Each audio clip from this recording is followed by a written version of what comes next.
Right now, somewhere in the middle of the Pacific Ocean, there is a steel vessel longer than the Empire State Building is tall. It is carrying more than 20,000 containers stacked 12 high. It cost over $150 million to build. And living inside this floating city, the size of 4 football fields, are about 22 people. That's it. 22.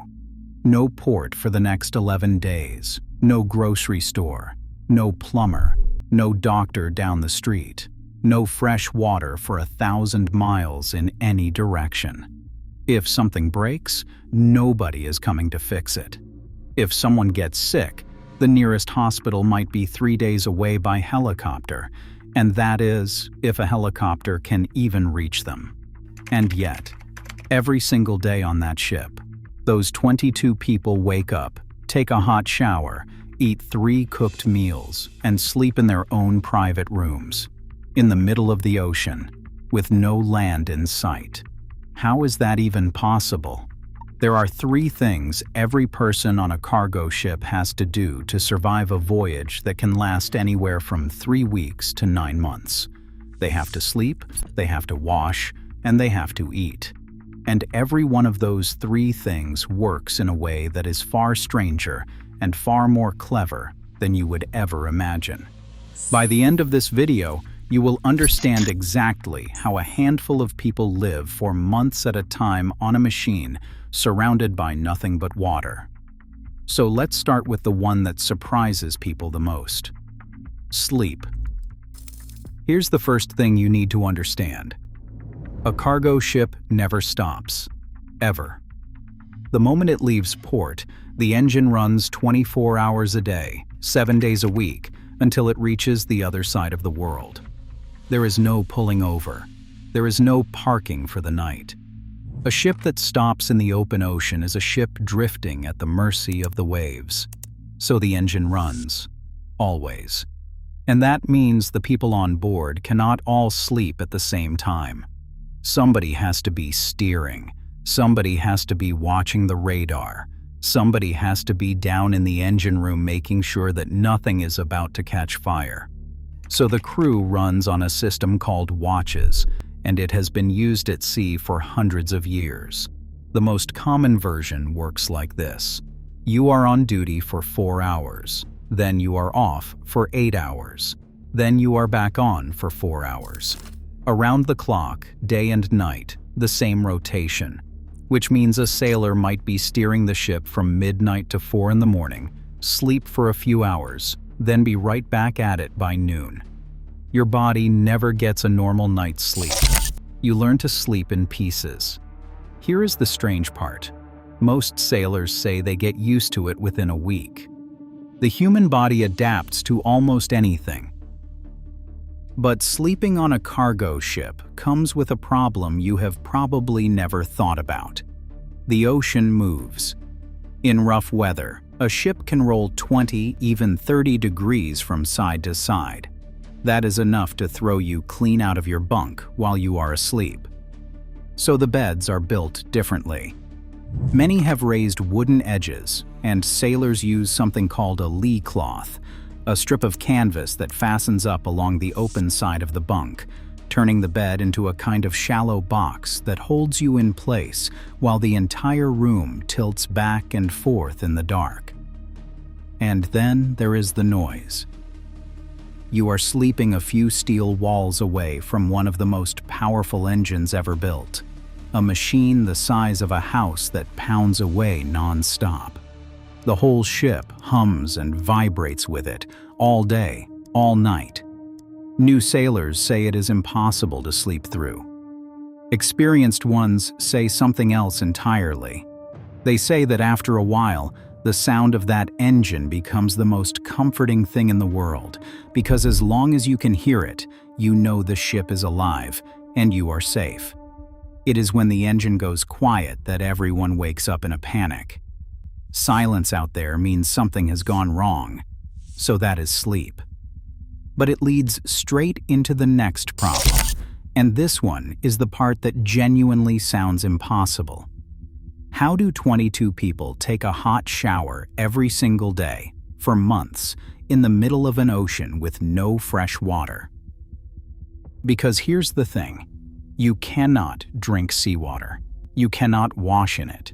It is full of salt that corrodes pipes, ruins skin, and leaves everything crusted and useless. And a cargo ship cannot just carry months of fresh water on board. 22 people, showering, drinking, cooking, cleaning, that's thousands and thousands of gallons. There isn't a tank big enough on Earth to carry it all for a 9-month voyage. So the ship doesn't carry its water. It makes it. This is one of the most underrated pieces of engineering on the entire vessel, and almost nobody on land has ever heard of it. It is called a freshwater generator, or an evaporator, and the way it works is brilliant. That giant engine we talked about produces an enormous amount of heat. On most ships, that heat would just be wasted. Instead, engineers use it to boil seawater. But here is the clever bit.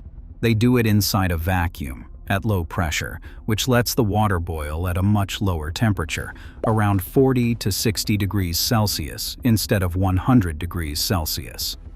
The water turns to steam, and the salt, which cannot evaporate, gets left behind.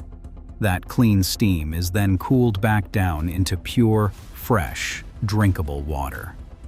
The ocean tries to surround the crew with water they cannot use, and the ship quietly turns it into water they can.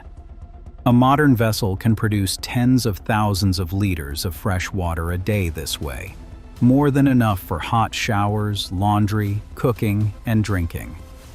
Some newer ships use a second method, reverse osmosis, forcing seawater through a membrane so fine that the salt molecules physically cannot pass through.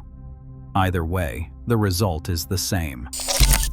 A sailor 1,000 miles from the nearest tap can step into a hot shower every morning, and the water he is standing under was part of the ocean a few hours ago. Number 17. Meatloaf with tomato glaze and green beans. Which brings us to the last one. The thing that, more than sleep, more than showers, more than almost anything else, decides whether a voyage is bearable or miserable. Food. When a ship leaves port, it loads up on weeks of provisions all at once. Walk-in freezers packed solid, refrigerators full of vegetables and eggs and meat, dry storerooms stacked with rice, flour, canned goods, and enough coffee to drown in. And from that moment, the clock is ticking, because there are no resupply runs out in the open ocean. What's on board is what you've got. The fresh stuff goes first. For the opening week or two, the crew eats fresh fruit, crisp vegetables, real salads. Then, slowly, the fresh produce runs out, and the menu shifts toward frozen and canned.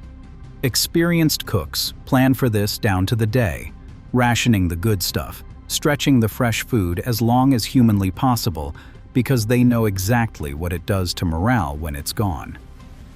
Number 17. Meatloaf with tomato glaze and green beans. And that word, morale, is the whole reason the cook is so important. On most ships, there is exactly one cook feeding the entire crew, 3 meals a day, every single day, for the length of the voyage. There is an old saying at sea, the cook is the most important person on the ship, more important than the captain. Because out there, with no phones, no family, no break from the same 22 faces, the meal is the one thing everyone looks forward to. A good cook keeps a crew sane. A bad one can turn a long voyage into something close to a mutiny.